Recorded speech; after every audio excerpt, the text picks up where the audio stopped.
and welcome to Who Review in 20 minutes. We are going to review this week's episode of Doctor Who LUX in 20 minutes or less, or your money back. That part's a lie, but I've got 20 minutes on the timer. It's about to start now. Chris.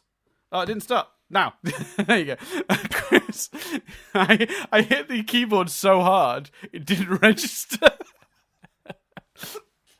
Well, we're wasting time. I think I went first last time. What did you think? You can go first. Oh, okay. Yeah, I was going to throw to you, but it was good. Yeah, I really like this episode. I think this is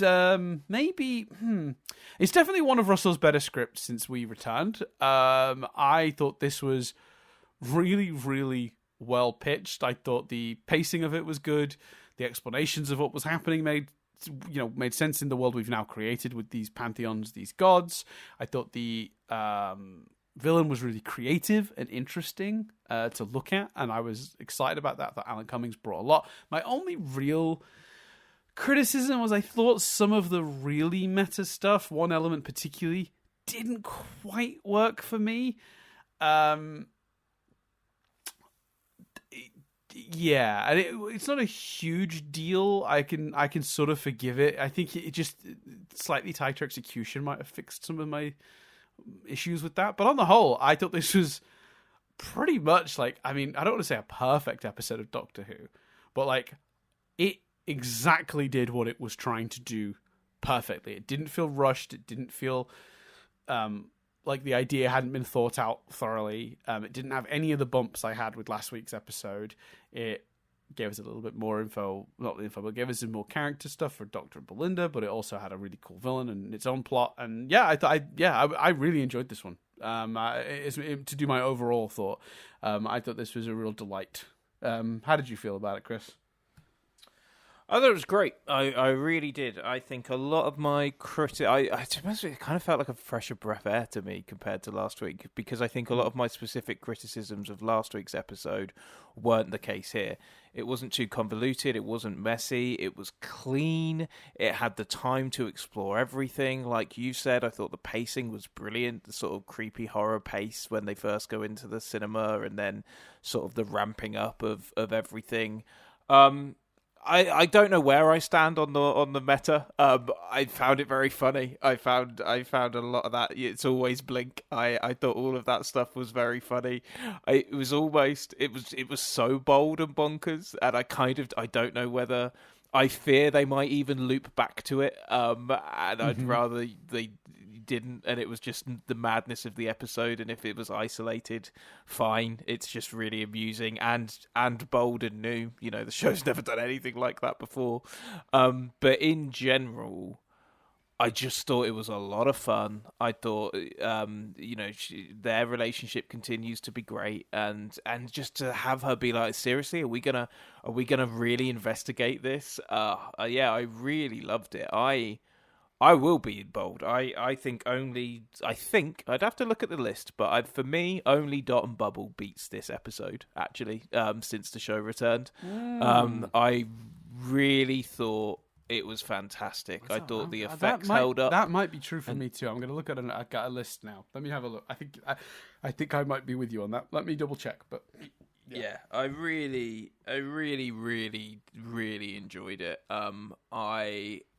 Like I say, I thought everything, because what made me kind of smile about this episode is obviously the animated villain would have cost quite a lot, but they've really cleverly put all the money into that. It's essentially one set. It's it's not particularly costly apart from that, and therefore they are able to make that look spectacular, and everything else is done with sort of creepy visuals and all sorts of other stuff. I really, really enjoyed it. One criticism I will throw very quickly, just on that before we move on from the point, the earlier point. What about Boom? Does Boom beat this one?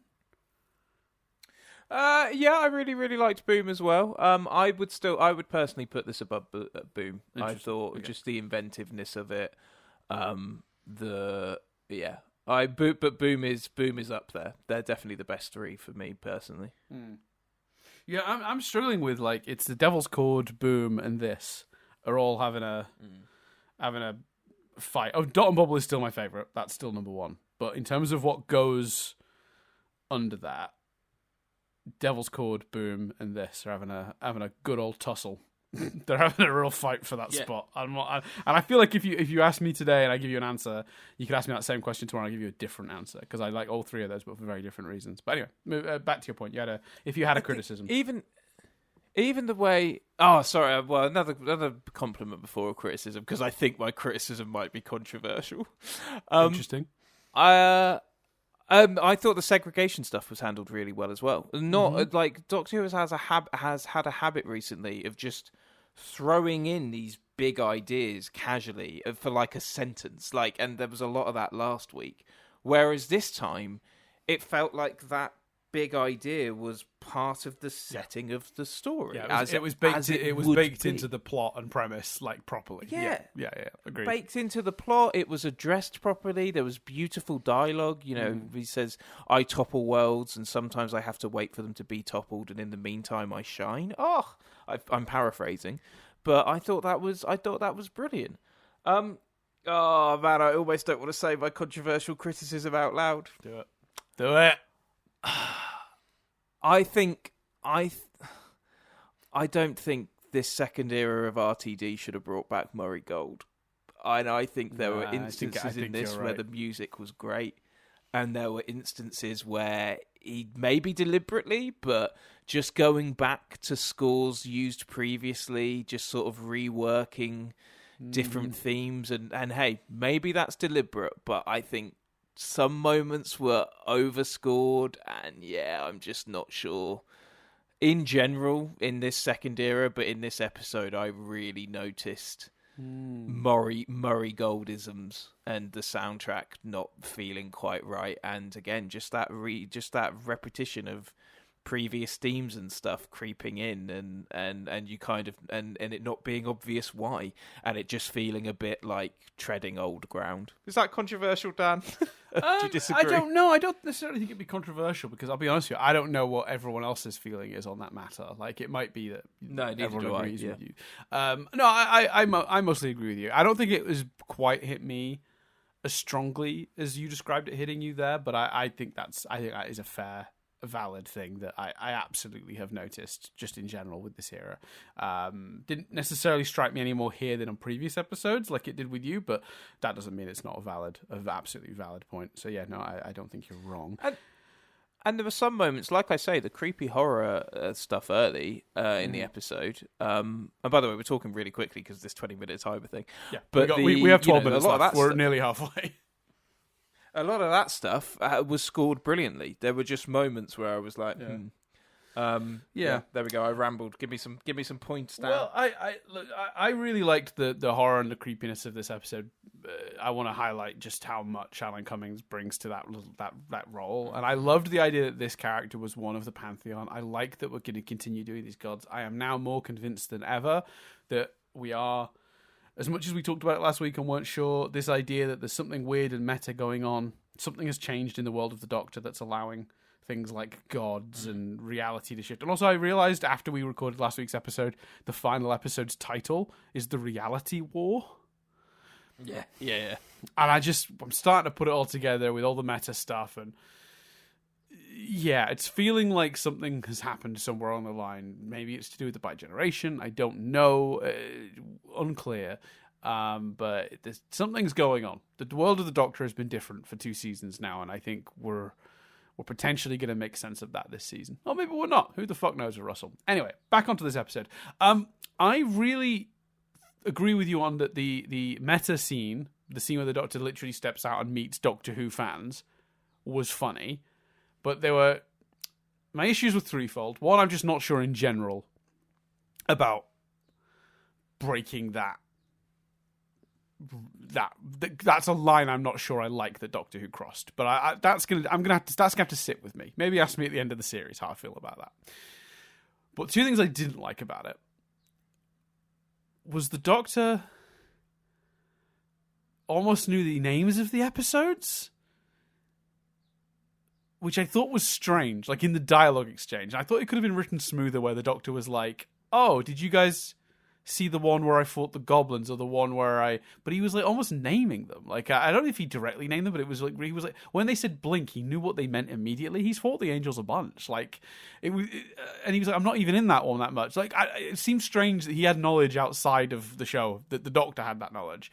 He should have been asking more questions. I know the scene had to go quickly. But the other thing I absolutely hated, with an utter passion, was the really false sadness over these three not existing anymore when the Doctor goes out. We met them 30 seconds ago. They've been comic relief, and now we're giving them minutes of the episode's time to sort of to eulogize them. It's such a weird choice. Don't know why that's there. The music was like obnoxious. That's one of the moments I did notice. Murray got obnoxiously sad. They were just like, oh, you won't exist anymore. And it just went on and on and on. I was like, I'm sorry. They literally don't exist. Move on. They're not real. They're fictitious. They will cease to exist, but they never existed in the first place. Let's not give them all this pathos now. It seems fucking insane to me. So yeah, I didn't care for that scene, if I'm being honest with you. I didn't care for that scene. I also didn't like the little way they brought them back at the end either. I thought that was dumb. Because that like kind of raises more questions than it answers also. Especially after we gave them a big death. Yeah, which is why I think it's that notion is coming back. You know, like you say, the last episode is called The Reality War. Mrs. Flood is talking directly to us. Like, I think it's coming back, and I don't. Yeah, I think your ask me how I feel about it at the end of the season is very pertinent. Yeah, I mean, there's that too. I mean, there's the episode prior to that is called Wish World, which also is like, wait, what's this? I don't know, man. I'm both excited and concerned about what's going to happen with the end of this series. But anyway, back onto the positives. I, like you, also really just appreciated that the episode had the exact right amount of story, and events for its length. You know, when you've got 43 minutes of television or whatever it ends up being, you really do need to be careful not to overstuff it, because then nothing gets the time it needs. See last week, where everything feels just slightly rushed and nothing really gets to... the music doesn't have enough time to make you feel anything. The dialogue has to be all exposition, and we don't get as much character work. You know, the plot has to move with the contrivances to make it happen fast enough to get through it all in the 40-odd minutes. Whereas this week, it was such a simple plot and a simple premise that we really had the time to let it breathe, and I cannot express how much of a difference that makes between the two episodes. I didn't come away from the Robot Revolution with a negative, necessarily, view of it. I didn't love it, but, you know, we talked about it's what worked and what didn't. I still had fun watching that one, but Lux was top tier, especially from this era.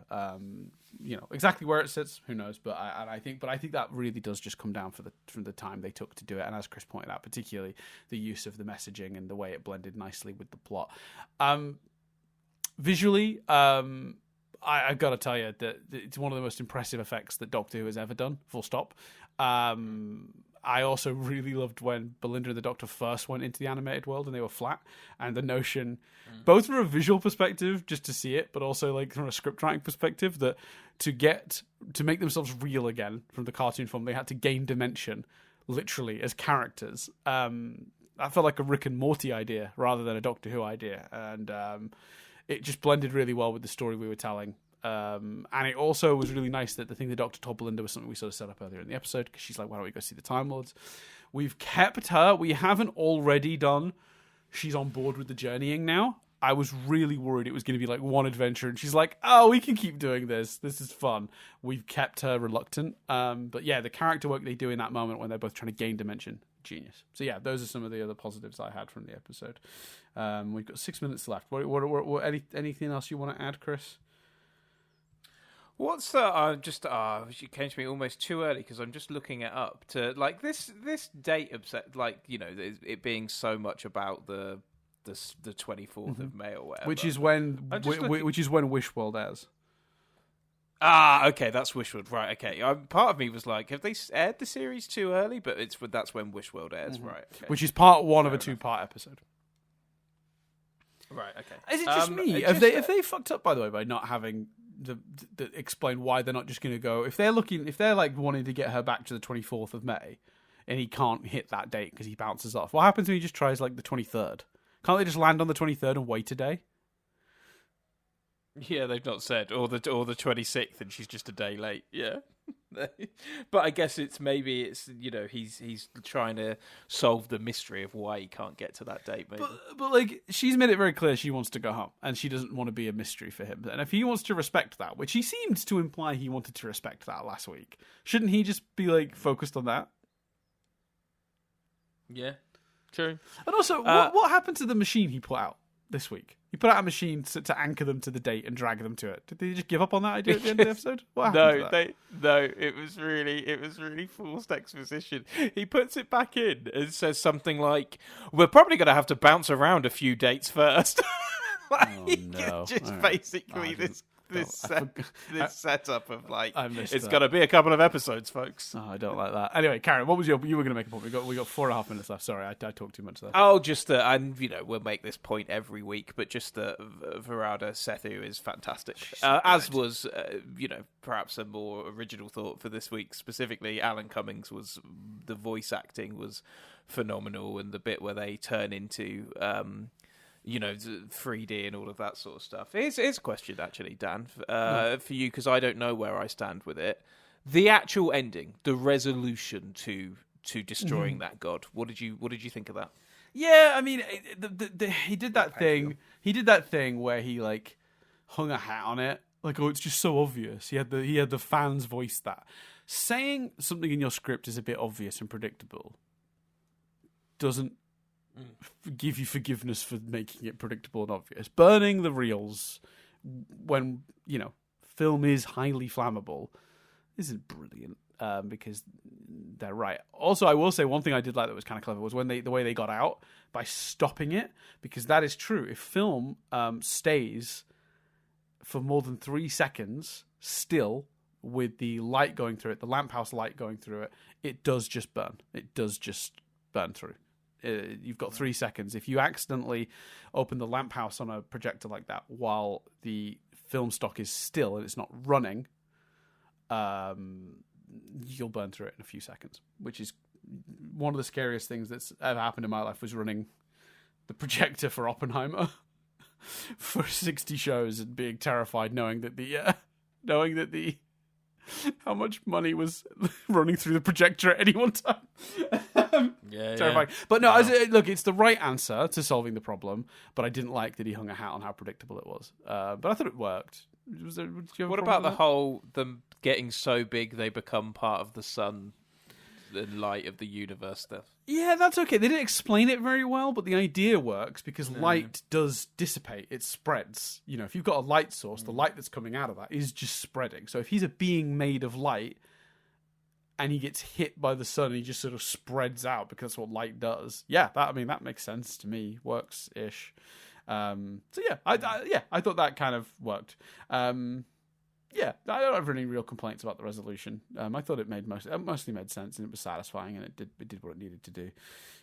Do we think we're seeing any more pantheons? We've got a minute and a half left, but any more pantheons this season? Do you think any more of the pantheon of gods? Yeah.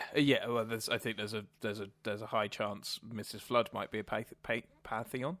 I'm still convinced she's a Time Lord.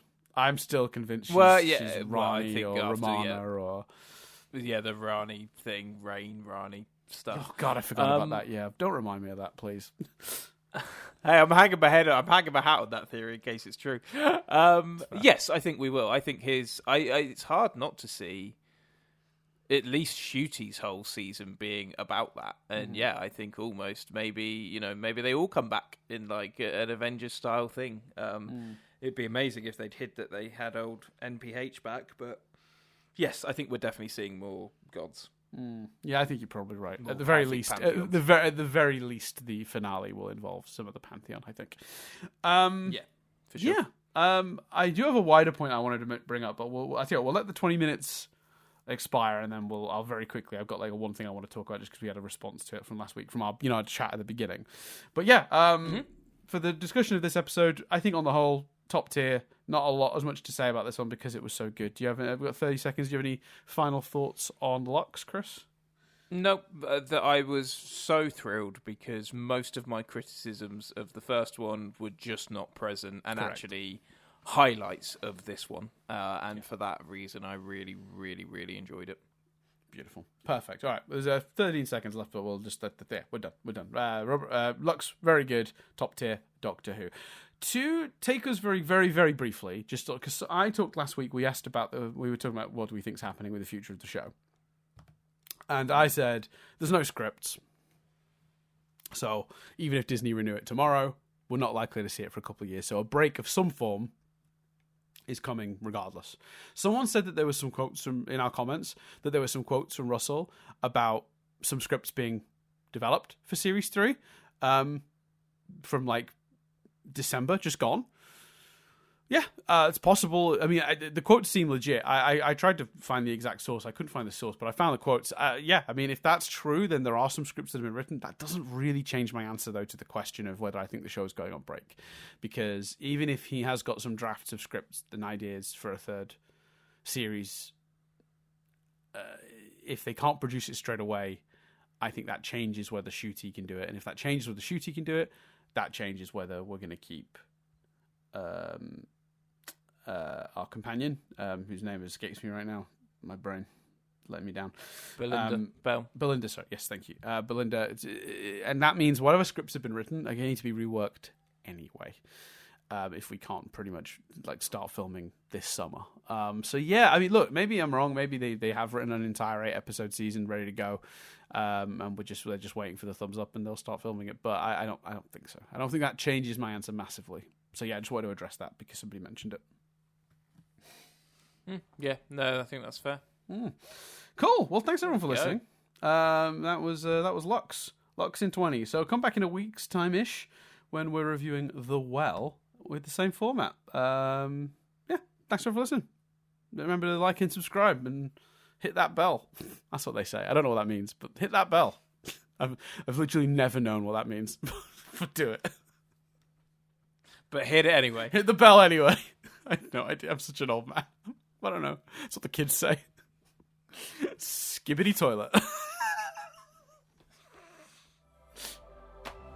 Chicken jockey. Bye. Bye.